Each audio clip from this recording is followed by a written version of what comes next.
I've been into shoes as long as I can remember. I'm 40 years old and had the privilege of growing up in the golden era of Nike.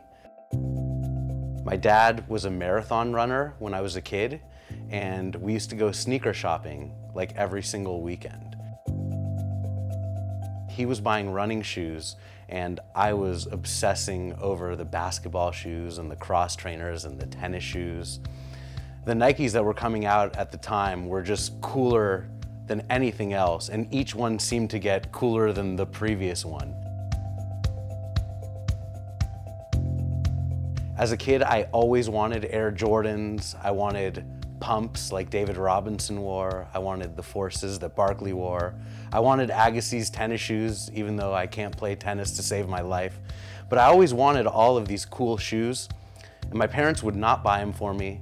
And there's no way as a young kid I was going to be able to save up and earn enough money to buy these top-of-the-line shoes. So I just sort of grew up admiring them year after year after year and never really getting my hands on them.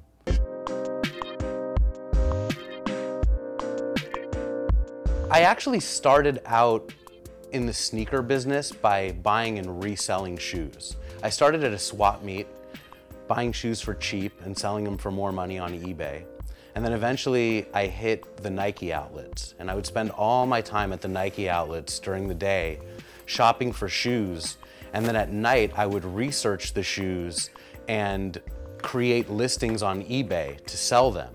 In 2009, Nike actually put a stop to my reselling business. They banned me from shopping at their stores. They sent me a couple of letters saying you're no longer welcome to buy shoes from us anymore. And at the time, I mean, this was my everything, how I spent every waking moment at the Nike stores. And then when the Nike stores were closed, I was busy listing and selling them, and it all got cut off. And I didn't know what I was gonna do or how I was gonna adapt. A few months later, it hit me that I needed to do something new, and instead of buying and reselling shoes, I was gonna buy them and collect them and build the world's most comprehensive collection of Nikes.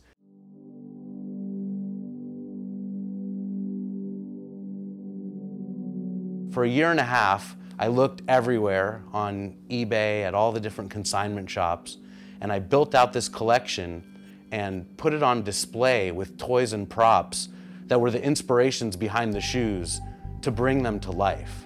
And then once I felt that my collection was worthy of being called the Shoezeum, I shared it with the world. I reached out to the Nike executives and invited them to come and visit me. I'd send emails, just like cold emails to these people. Hey, I'm Jordan Geller.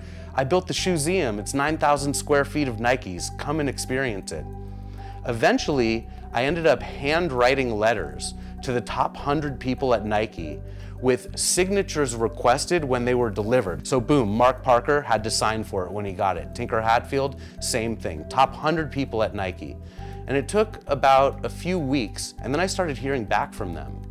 And they said, we're gonna visit you. I couldn't believe it when I had the CEO get on Nike's private jet with the top 7 people, and they flew all the way to visit me and spent a whole day with me. I mean, that was like crazy. When I opened the Shoezeum, I had every single Air Jordan retro, every one that had ever come out. At the time, it was like 500 pairs. I've since sold off all of those retros. They're not sacred. They're being re-retroed by Nike every week. I still have somewhere between 200 and 300 pairs in my collection. They're split between stuff that's really valuable and stuff that's just really sentimental to me. Oftentimes, it's like the chase for the shoe or some other personal memory that made me hang on to it. You know, I want to keep doing what I love.